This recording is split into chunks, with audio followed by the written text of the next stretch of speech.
who's my Lord and your Lord. And similarly, it's mentioned, if you read the Gospel, it's mentioned in the Gospel, in His second coming, Jesus Christ, peace be upon Him, many people will say, "Oh Lord, did we not do wonders and miracles in your name?" So Jesus Christ will say, "Ye men of iniquity, ye sinful people, you depart from here, I don't even know you." So Jesus Christ, peace be upon Him, in His second coming, He will come to testify that He never claimed divinity, but He was the messenger of Almighty God. Hope that answers the question. We request the non-Muslims, this is the opportunity, you can ask any question. Please feel free to ask any question. Even if it's a criticism, I can take it, I'm young, I can take it. Even if it's any question against Islam, any doubt that you have, this is the opportunity. Please feel free. You will rarely get such opportunity. You're most welcome to ask any questions for the non-Muslim. Even if the question is outside the topic, I'll entertain. So if you have any questions regarding the topic, similarities between Islam and Christianity, or any other question on Islam, this is your opportunity. Please feel free. You're most welcome to ask any questions on Islam and comparative religion. Yes, brother, your name and your profession. My name is Jack Elphinstone, and I'm an engineer. In your talk earlier, you mentioned that one of the reasons you should visit Mecca in your life is because that was the first place that Allah was worshipped. But we know that Allah was worshipped long before, where in Adam, Noah, and Moses, and many prophets worshipped Allah. But that wasn't in Mecca. So explain for me, clarify, was Mecca the first place that Allah was worshipped or before? The brother asked a very good question, that it's mentioned in the Bible and also mentioned in the Quran. The Bible says, blessed are those people who visit the valley of Bakka, that is Mecca. And the Quran says in Surah Al-Imran, chapter 3, verse 96, that the first place of worship was Makkah. The brother asked the question that there were many prophets who came before Prophet Muhammad, peace be upon him. You know, Moses, Jesus, Abraham, Adam, peace be upon them. So how can Mecca be the first place? Brother, Prophet Muhammad, peace be upon him, he was not the first messenger. He was the last and final messenger. And Mecca was there much before. It was not the sacred place after Prophet Muhammad was born, peace be upon him. It was earlier. Makkah was a sacred place of worship much before. It's mentioned in the Quran that Abraham, peace be upon him, he rebuilt along with his son, Ishmael. They rebuilt the Kaaba. And the hadith mentioned it was even there at the time of Adam, peace be upon him. So it's coming right down the ages. So it was there right before. Therefore the Quran says the first place of worship is Makkah.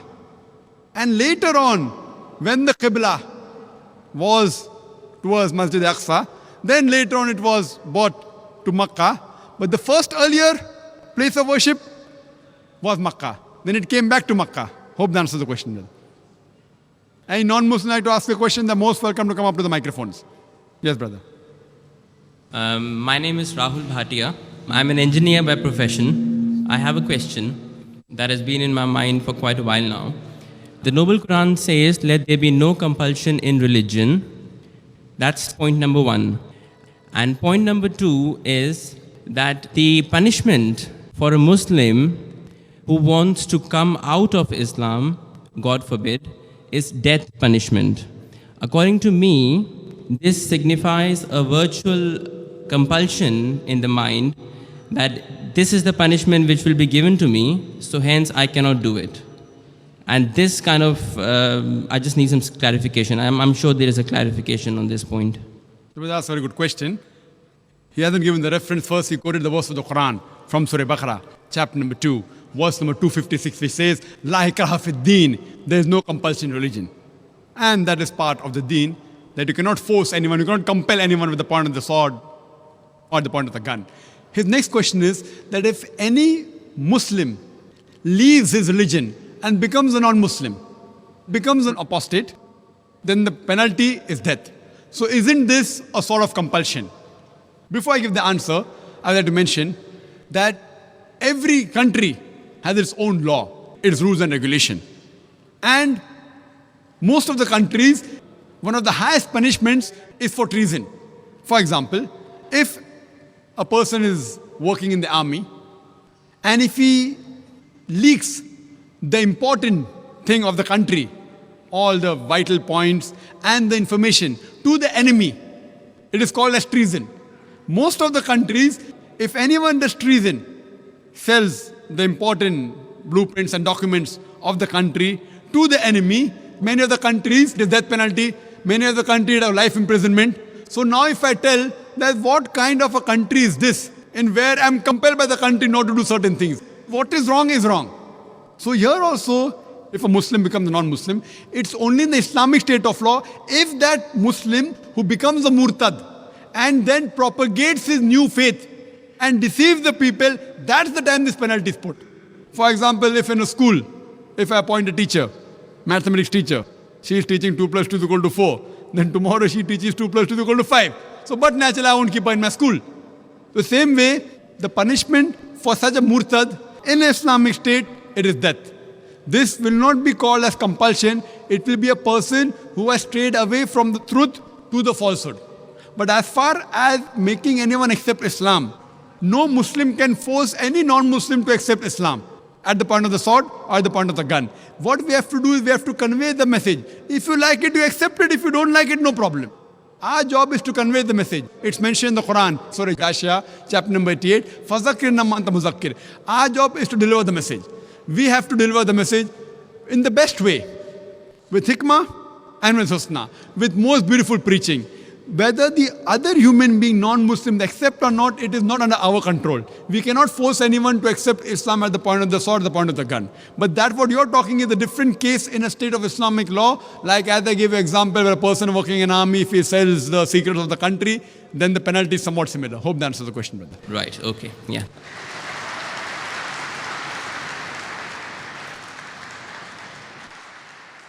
Yes, sister.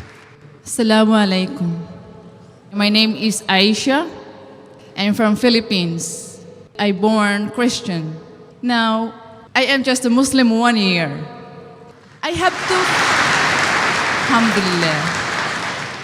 I would like to point out 2 things actually. The first thing is, I observe that most of us, Muslims, they strikes or we speak about the weaknesses of other religions. Why don't we show the good things as the models against them? Like what I've heard in this session, that we are more better than Christians. I am right now studying in Islamic Center, and according to our some teachers, they said that no one in the world can judge a person. Only Allah subhanahu wa ta'ala can say that his heart is good, he is good. No one can judge in the world. What do you think about it? Sister has a question that Allah subhanahu wa ta'ala is the only one who can judge the hearts, and I do agree with you. She is saying that why do we say that we are better? We should present what is good. Sister, what I did in this talk is I picked up the good things of Christianity. I'm trying to tell the Christians that actually if you follow the teachings of Jesus Christ, peace be upon him, it is good. I'm trying to uplift them. I'm not trying to degrade them. You have misunderstood my talk. What I'm trying to say when I made the statement that if Christian means a person who follows the teachings of Jesus Christ, peace be upon him, then we are more Christian than the Christian themselves. Trying to tell verse of the Quran, Ta'ala wila kalmatin sawa'im bayna bainakum. Come to common terms as between us and you. I never said that we are better. We are following your Bible better. I'm saying, I'm telling them that why don't you follow your Bible also? At least follow what is common. I'm trying to pick up the good points of the Bible. That if your Bible says that be modest, the woman should cover the head, that the woman should wear the veil, the woman should be modest. I'm telling them, why aren't you modest? Where am I trying to prove that we are better than them? I'm trying to say that at least let us agree to follow what is common. Again, this is not my technique. It is what our Creator Allah has told us. It is not my style. Allah is telling me to do this. If you say it is wrong, then you are telling Allah is wrong. Allah says in Surah Al-Imran chapter 3 verse 64, Ta'ala wila kalmatin sawa'im bayna bainakum. Come to common terms as between us and you. Which is the first term? Allah na'budu illallah. That we worship none but Allah. So we have to convey the message to the non-Muslims that come to common terms, and the best term is that worship only one God. Hope that answers the question.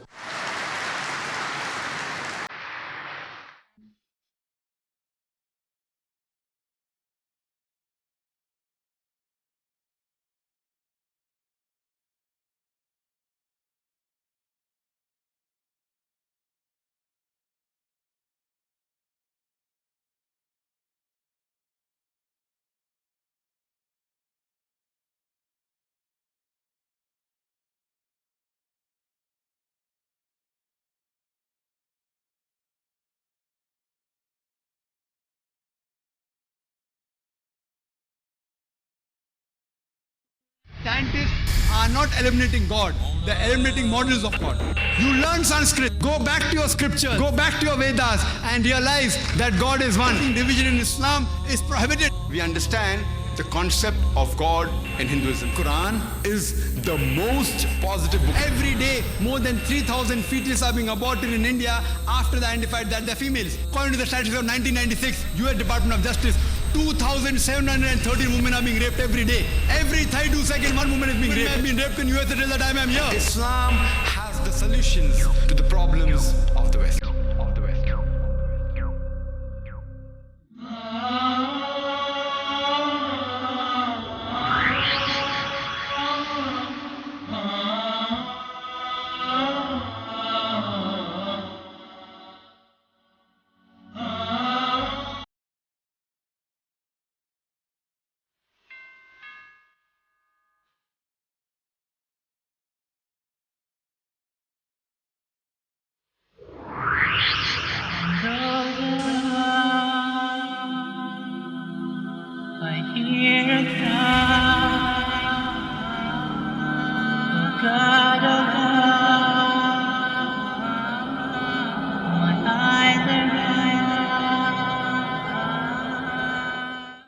In our salah, besides asking for help from Almighty God, we are also praising Him. At the same time, we are getting benefit from Allah subhanahu wa ta'ala, from Almighty God. Irrespective whether rich or poor, king or pauper, when you stand for salah, you stand shoulder to shoulder. Irrespective whether black or white, yellow or brown, when you stand for salah, you stand shoulder to shoulder. And the best part of salah is the sujood. It is the prostration. And in Islam, every rich person who has a saving of more than the nisab level, more than 85 grams of gold, he or she should give 2.5% of that saving every lunar year in charity. If every rich human being gives zakat, poverty will eradicate from this world. There will not be a single human being who will die of hunger. Every adult Muslim who has the means to perform Hajj should perform Hajj, that is the pilgrimage to the holy city of Makkah in the month of Hajj, at least once in his lifetime. Hajj is the biggest annual gathering of the world. About 2.5 million people gather from different parts of the world. It is the best example of international brotherhood. And may I again remind our audience that non-Muslims would be given first preference, so much so that even if they have questions out of the topic, but very relevant to the comparative religion scholarship of Dr. Zakir and relevant for the needs of the time, we would permit those questions too from non-Muslims. Yes, sister. My name's Caroline. I'm a journalist. I've got a two-part question here. Does Islam propagate acts of forgiveness? Yes or no? Does Islam propagate acts of forgiveness? This was the question, does Islam propagate acts of forgiveness? Of course, yes. And every chapter, every surah of the glorious Quran begins with the formula, Bismillah ar-Rahman ar-Rahim. In the name of Allah, most gracious, most merciful. So why does it... Yes, sister. Second part of the question. And the second part of the question is, why does it Yes, no permit? Why does Islam permit honor killings? Honor killing. Yes. What do you mean by honor killing? sister? Honor killing, the right to avenge your brother's blood in the name of Allah. It might be out of context, but I just need to know if there's an answer to this. If I get you mean honor killing means if someone kills any human being to take revenge. Yes. That's what you mean. Yes, because I've read a few books, and a lot of the times people have said that they are allowed to kill their brother or to kill somebody else because their brother has been killed by another human being. This was also a very good question, that if Islam propagates act of forgiveness, why does it permit honor killing? Why does it permit? That's a very good question. Sister, if you analyze this mention in the Quran, in Surah Baqarah, chapter number 2, verse number 178, the had penalty, the punishment of death, on the basis of qisas. And Allah also says in the Quran, in Surah Maida, chapter number 5, verse number 32, if anyone kills any other human being, whether it be Muslim or non-Muslim, unless it be for murder or for creating mischief in the land, it is as though he has killed the whole of humanity. So as a general rule, if any human being kills any other human being, it is as though he has killed the whole of humanity, except under two circumstances. Unless it is for murder or for creating mischief in the land. Now, there are two exceptions where Islam gives permission where you can kill any other human being. Number one is, if that person has committed murder, which comes in your scope of question, honor killing. Number two is if he is creating fasad, corruption in this land. Again, this is not compulsory. If someone kills someone, it's not compulsory he has to be killed. Islam also says that if the relatives of the person who has been killed, if they take blood money, if they forgive the killer, that person who has killed can be forgiven. But under normal circumstances, if he's killed someone and if I want death on that, because for death, again the punishment is death. Like as it's mentioned earlier in the early scriptures, even in the Bible, an eye for an eye and a tooth for a tooth. It keeps on continuing. Here what we realize, that suppose I know of a human being who's killing other people, innocent human being. If I don't kill him, he will keep on killing other human beings. So that law is not only in Islam, it's the law of most of the countries. That if homicide is done, if someone has murdered someone, in many countries, he should be put to death or there's life imprisonment. Even in Islam, that if he's killed someone, if required, he can be killed. But the relatives of the person even can forgive the person, if they want. If they want, they can forgive the murderer. But if they want that he should be put to death, then he'll be put to death. And the second case where a person can be killed is if he's causing corruption in the land. For example, if someone is committing rape. Now rape is nothing but causing corruption in the land. So in this case, that person should be put to death. Because the sin is so heinous. It is such a big crime that there is no other punishment but death penalty. And I have asked this to many non-Muslims, that God forbid, if someone rapes your mother, and if you are made the judge, and if the rapist is brought in front of you, what punishment will you give him? And 100% of the non-Muslims, they told me that we will put him to death. Some went to the extreme of saying we will torture him to death. So why these double standards? You know, in America, which happens to be one of the most advanced countries in the world, according to the FBI statistics, in 1990, every day on average, 1,756 cases of rape took place. According to 1996 statistics, US Department of Justice, every day 2,713 cases of rape took place. 1990, 1,756. 1996, 2,713. Maybe the Americans got more bold. That means every 32 seconds, one rape is taking place in America. We are here in this auditorium for the past about 3 hours. Already more than 300 rapes may have taken place in America. So Islam has a system of hijab, which I mentioned in my talk. That when a man looks at a woman, he should lower the gaze. The woman should follow the Islamic hijab, which I mentioned earlier. After that, if any man commits rape, he gets capital punishment. Even the American law says that 7 years rigorous imprisonment for a rapist, but most of the time he's let free. So when you ask even a non-Muslim, what punishment will you give? 100% say we'll put him to death. There was one American who was a smart aleck. In America, he told me, Brother Zakir, first I will give him 5 years rigorous imprisonment. I told him, do you know, according to the Statutes of America, out of those that commit rape, after they imprison and after they're let free, more than 95% commit rape again. So if you want your daughter and your mother to be raped again, you're most welcome. I don't want that. So he said, if that's the case, in the first time itself, put him to death. So in such cases, where there's corruption of land like rape, etc., Islam gives permission, death penalty can even be given for that case. Hope that answers the question, sister.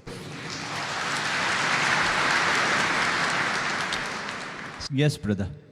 Assalamu alaikum, sir. My name is Praveen Kumar, and I am a computer programmer by profession. First of all, I would like to thank you for delivering such a wonderful lecture. And my question is, from your presentation, it's very crystal clear that whatever the righteous path set in the Islam, it's also set in the Christianity. So why not a Muslim or a Christian take up both and take the good deeds in both the things and follow it?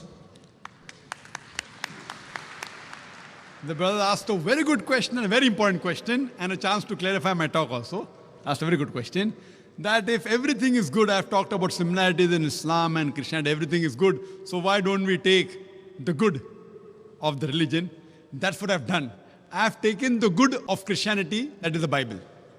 I can give a talk, a longer talk, differences in Islam and Christianity, which I don't intend doing. There are many things which I don't agree with the Bible. Many things, because I don't consider the Bible as a whole to be the word of God. We believe in the Injil which was revealed to Jesus Christ, peace be upon him. But the present Bible is a corrupted form of the original revelation which was given to Jesus Christ, peace be upon him. This Bible, if we analyze, has got hundreds of contradictions, has got hundreds of mathematical errors, has got many scientific errors. I had a debate with Dr. William Campbell, Quran and the Bible in the light of science, and I pointed out many scientific errors. These scientific errors, these contradictions cannot be attributed to Almighty God. There is even pornography in this Bible, which if you ask me to read, even if you pay me $1 million, I can't read in front of the public. Pornography. Ezekiel chapter number 23, and I can quote the references, but I cannot read it. I cannot. Islam doesn't give me permission. So what I have done, brother, I have followed the guidance of the Quran of Surah Al-Imran, chapter 3, verse 64, which says, Ta'ala ila kalmatin sawa'im bainana bainakum. Come to common terms as between us and you. At least what is common, we agree to follow. What is not common, we'll discuss it later on. See, when we have an interfaith dialogue, I disagree with the way interfaith dialogue takes place in different parts of the world. There is a Christian who comes and says, all religions are good, Islam is good, Christianity is good, Hinduism is good. Then a Hindu comes and says, Islam is good, Christianity is good, Hinduism is good. Then a Muslim comes and says, Islam is good, Christianity is good, Hinduism is good. Then when I ask the question, will that Christian priest give up Christianity and accept Islam if both are the same? The answer is no. Will the Hindu give up his religion and become a Christian? The answer is no. Will the Muslim give his religion and become a Hindu? The answer is no. It is nothing but hogwash. What I have done, I asked the people, at least let us agree that one scripture in the world is 100% the word of God. No one will have problem in that. The Hindu will say, okay, I don't mind accepting my scripture, the Veda, to be the word of God. 100% correct. The Christian will say, I have got no problem. I wouldn't mind accepting Bible to be the word of God. The Muslim will say, I have got no problem. I wouldn't mind accepting Quran to be the word of God. Now, take out the common factors in all these major world religious scriptures. At least agree to follow what is common. All the major world religions, they say there's one God. They say idol worship is wrong. All the major world religious scriptures say that the last and final messenger to come is Prophet Muhammad Sallallahu Alaihi Wasallam. So when we analyze, I say, let us at least agree to follow what is common. All the major religions speak about modesty, even Hinduism. And earlier when I had come to Dubai, last year, I gave a talk on similarities between Hinduism and Islam. Even Hinduism says there's one God, idol worship is prohibited, Muhammad Sallallahu Alaihi Wasallam is going to come. Prophet Muhammad, peace be upon him, is mentioned more than 100 places in the Hindu scripture. Even Hindu scripture says that you should be modest, the woman should be completely covered, the head should be covered, polygamy is allowed in Hinduism and Christianity as well as in Islam, about modesty, not to have alcohol, not to gamble. That doesn't mean everything of Hinduism is correct. Similarly, everything what today the Christians follow is not correct. What I have done, I have used the Furqan. Quran is the Furqan, the criteria to judge right from wrong. What is matching with the Quran, I have got no objection in accepting that to be correct. What contradicts, I disagree. There is certain things mentioned in the Bible. The prophets, they did incest with the daughter. Now how can I agree that Prophet Lut, alayhi salam, Prophet Lot, did incest with his daughter? I can't agree with that. What I say, this portion cannot be the word of God. It is adulteration. It is a corruption. It's a fabrication. Therefore, I'm saying that if you read the Bible, there's something like the red letter Bible. This is a red letter Bible. Red letter means all the words that Jesus Christ, peace be upon him, spoke are in red. And if you compile them, it will hardly be 2 columns of the newspaper. Very little, a small percentage. What I'm trying to tell, that at least let us agree to follow what is common. That doesn't mean I agree everything of the Bible. Because the today's Bible is not maintained in the original form. Why? Because all the previous scriptures, as I mentioned in my talk, were supposed to be meant for those people and for that time. Today, you have to follow the last and final message, that is the glorious Quran, and the last and final message, the Prophet Muhammad, peace be upon him. Irrespective whether they're born in India, or Pakistan, or America, or UK, or UAE, or Saudi Arabia, you have to follow the last and final revelation, the Quran, and the last and final message, the Prophet Muhammad, peace be upon him. You tell me to take the good points, I've taken the good points of Christianity. As far as Islam is concerned, I don't know a single bad point. You point out to me, and I will give you the reply. I challenge anyone to point out a single verse of the Quran which is against humanity. Don't point out the Muslims. I'm not here to support the Muslims. I'm here talking about Islam. To understand Islam, don't look at the Muslims. Look at the Quran and the authentic hadith, the sayings of the Prophet. And I challenge anyone to point out a single statement in the Quran or the hadith which is against humanity. There may be certain statements you may feel is wrong because of lack of knowledge, not having the statistics of the world. But inshallah, if you think anything is wrong, you're most welcome to point out. And I will try and explain to you why this is there in Islam, the reason and the hikmah behind it. Hope that answers the question. Thank you, sir.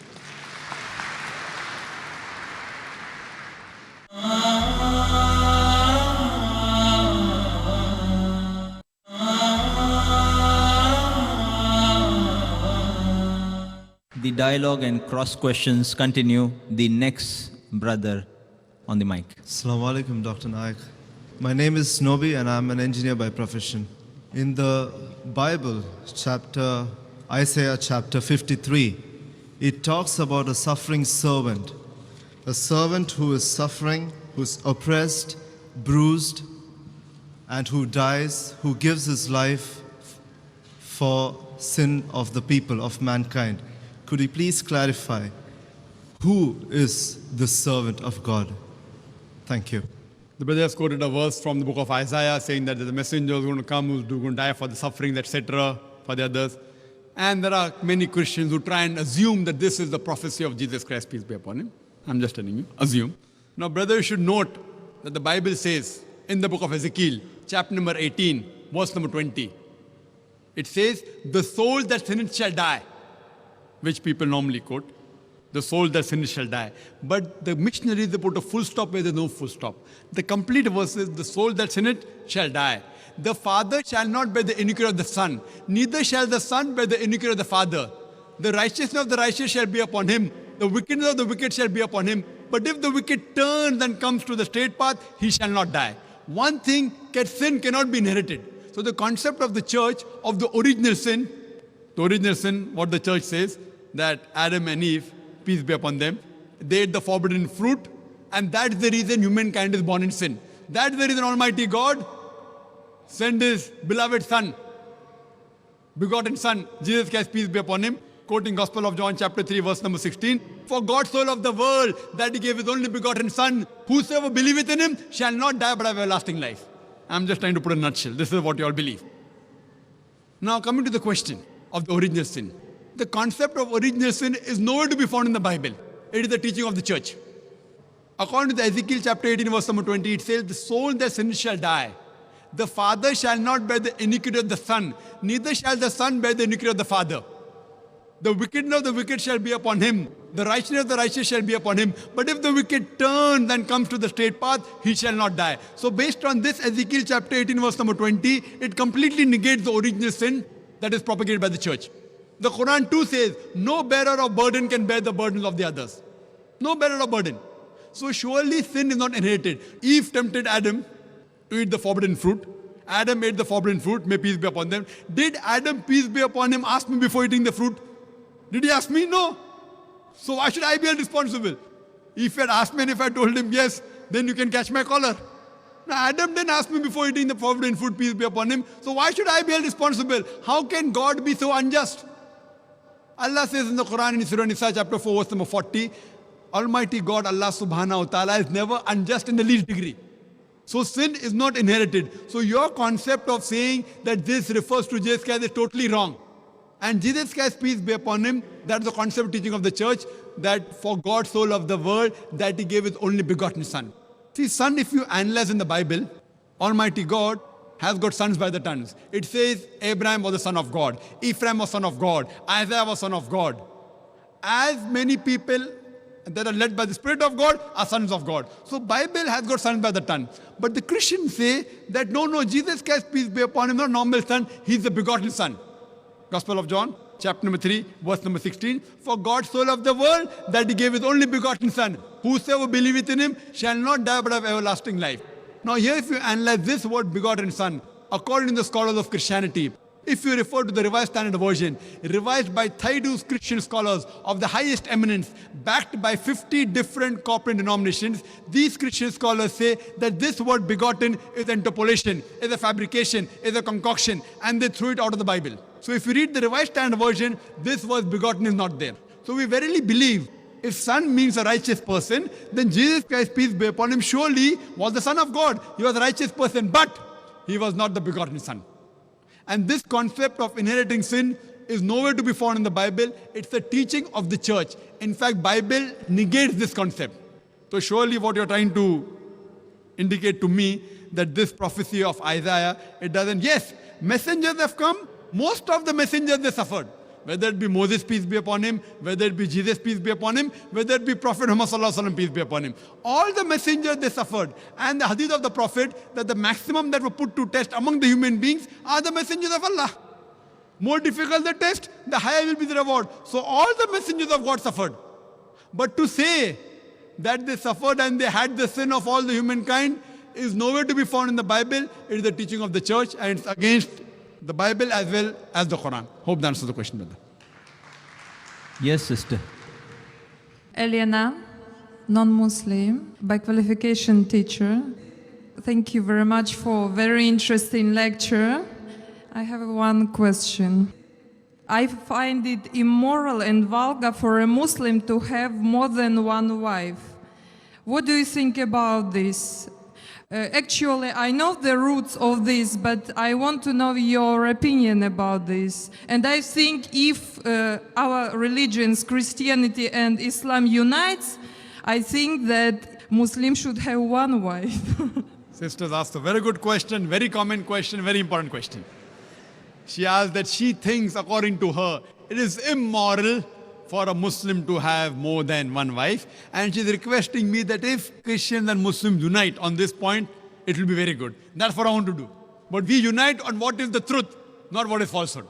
Quran, sister, is the only religious scripture on the face of the earth which says marry only one.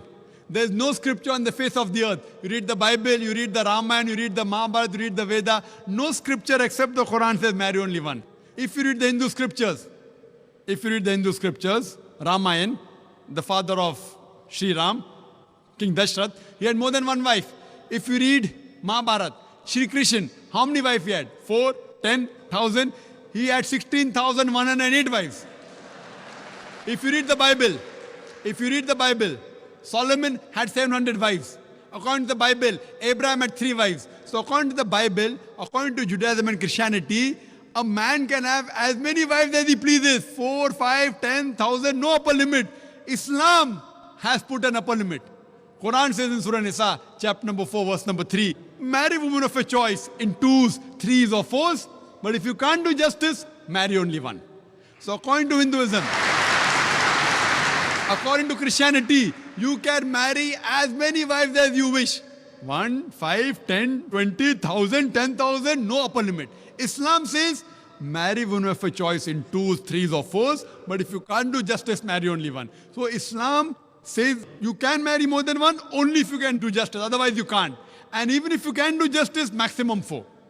Now let's analyze what Quran says. Quran says in Surah Nisa chapter 4 verse 129, it is difficult to be just between your wives, therefore do not turn away from them altogether. So many people have a misconception that in Islam, it is compulsory to have 4 wives. It's not compulsory to marry more than one wife, sister, is optional. It's mubah. But if you marry more than one wife, and if you can't do justice, then you're in problem. Now let us understand what are the logical reasons, sister. I'll give the logical reasons, and then if you want, you can counter question. The logical reason why Islam gives permission for some people to have more than one wife. Now, by nature, if you analyze, male and female are born in equal proportion. But you ask any pediatrician, any medical doctor of the children, he will tell you that the female child can fight the germs and the diseases much better than the male child. So there are more male children dying as compared to female children. As life goes on, there is death due to cigarette smoking, death due to various other diseases, death due to alcoholism, death due to war, death due to accidents. There are more males dying as compared to female. Today in the world system, if you analyze, there are more females in the world as compared to males. There are more women as compared to men. Except in a few third world countries like India, where I come from, the female population is less than the male population. It is because of female feticide and female infanticide. If you stop this evil practice of female feticide and female infanticide, even in India, the population of the females will outnumber the male population.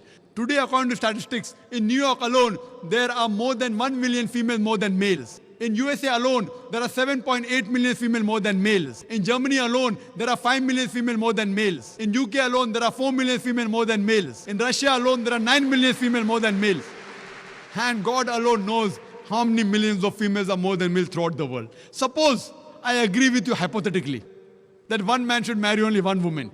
And if my sister happens to live in America, and if the market is saturated, or if your sister happens to live in America, and if the market is saturated, every man has found a woman for himself. Yet there will be 7.8 million females who will not find life partners.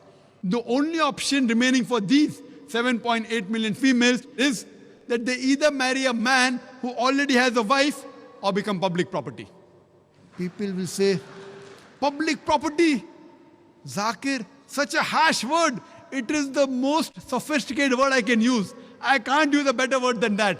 You either marry a man who already has a wife or become public property. There's no third option. So now if we analyze in USA, according to American statistics, a common American on average has 8 different sexual partners before he settles down with one. That means some may have 2, some may have 10, some may have 20. 8 different sexual partners before he settles down with one. And you can have as many mistresses as you want. 1, 10, 20, no problem. But legal wife more than one, it doesn't go down the throat. And you ask any modest woman, if a woman becomes the second legal wife of a man, she gets respect, she gets honor, she gets the rights. If you become a mistress, there's no honor, there are no rights, she's degraded. So Islam has the solution to the problems of humankind. Today, there are more women in the world than the men. According to me, Islam has permitted some men to have more than one wife so that the woman can live modestly.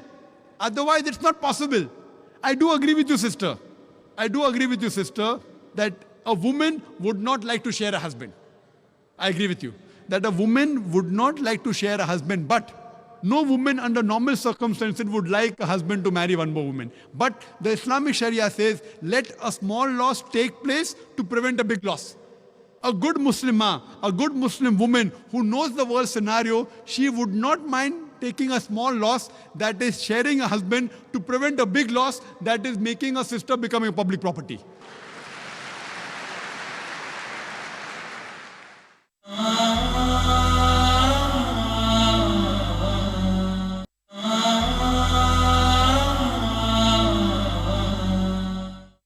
Yes, sister. Do you have any? I said immoral because if a woman has more than one man, she is a bad woman. But if a man has more than one woman, it's okay, yeah? That's a very good question. Sisters asked the question that if a man has more than one woman, he's a good man. No. If a man has more than one wife, no problem. But if he has more than one woman, even he's a bad man. Like in America, one man has got 4 mistresses, 5 mistresses, 10 mistresses. Even in India, he's a bad man. But if he has a legal wife, if he does nikah, if he marries her, gives her due rights, gives her mahr, equal time, equal justice, then he's a good man. But now the counter question, why can't a woman have more than one husband, correct? Is that your question?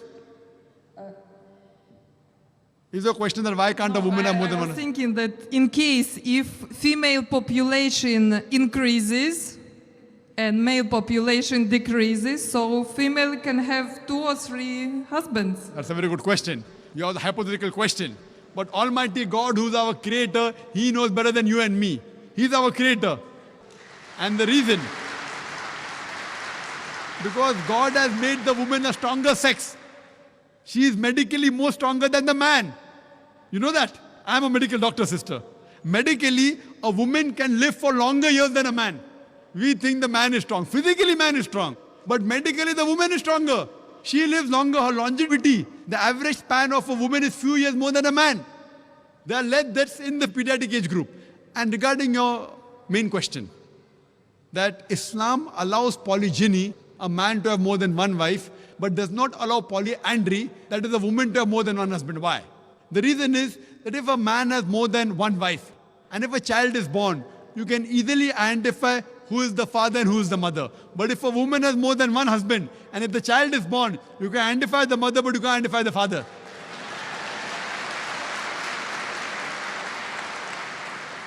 So if you go to admit your child in the school, what is the name of the father? You may have to give two names. Now we know that medical science is advanced. By DNA, genetic coding, we can come to know who the father is, but that is now, not in the past. Islam is there since time immemorial. And this is not the only reason. Furthermore, there are various other reasons. Man is biologically more sexual as compared to the woman. Thirdly, a man can do the role of a multiple husband as compared to women doing a role of multiple wives. Because she undergoes menstrual cycle, there are various psychological changes which it will be difficult for her to do the role of multiple wives. And furthermore, today science tells us that if a man has more than one sexual partner, and if they're loyal to them, like if a man has more than one wife, more than one sexual partner, and if all of them are faithful to each other, the man does not, neither the woman develop any sexual transmitted disease. But if a woman has more than one sexual partner, if she has more than one husband, then the sexually transmitted disease will emerge. She will have that disease and she'll retransmit it back to the husband. So even medically, it is not good for a woman to have more than one sexual partner. Hope that answers the question.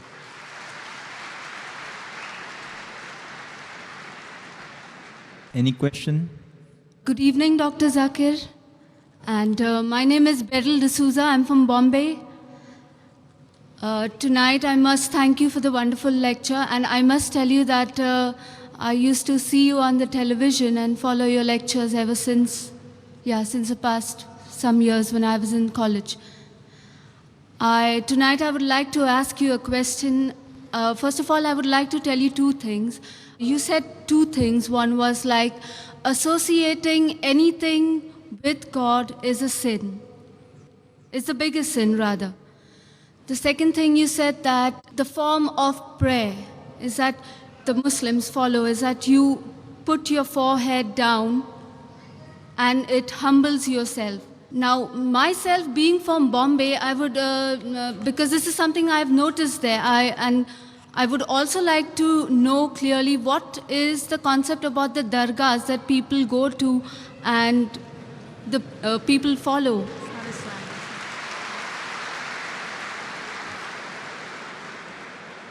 The sister asked a very good question. You're asking a question regarding the Muslims now. And it's a very intelligent question. She says that in Islam, if associating partners with God is the biggest sin, and the best form of worship is to prostrate, then what happens in dargahs? People go to dargah and they prostrate. So is it right or is it wrong is the basic question. Sister, I do agree with you. You have understood my lecture very clearly and very correctly, that associating partners with God, anyone does, it is wrong. Whether he calls himself a Muslim or non-Muslim, whether he calls himself John, Abdullah, Zakir, Muhammad, anyone who associates partners with God, he is doing the biggest sin. And we can prostrate to no one but to Almighty God. So anyone who prostrates to anyone besides Almighty God, he is doing shirk.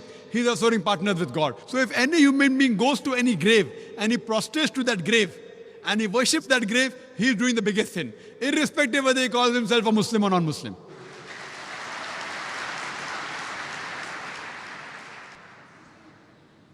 Does the sister have a connected question? So, okay, if you would give me the opportunity, I would further like to ask you. So, basically, I've seen, like you said, anybody, okay, be it Muslim or Christian or Hindu, whoever does that.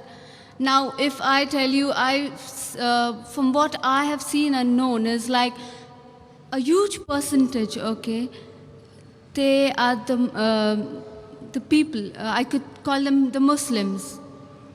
they go to the dargahs. Then what would you have to say about it? So as far as the Arabic word Muslim is concerned, a true Muslim is a person who submits his will to God. A true Muslim will never bow down to any grave. I am aware, sister. I wouldn't say that you're wrong, you're right, that there is quite a large quantity of so-called Muslims who bow down to these graves. What do I have to say? I feel they are doing wrong, they are doing shirk, they have to change. And that's what in my talks I even tell them, that if you want to go to a grave, the Prophet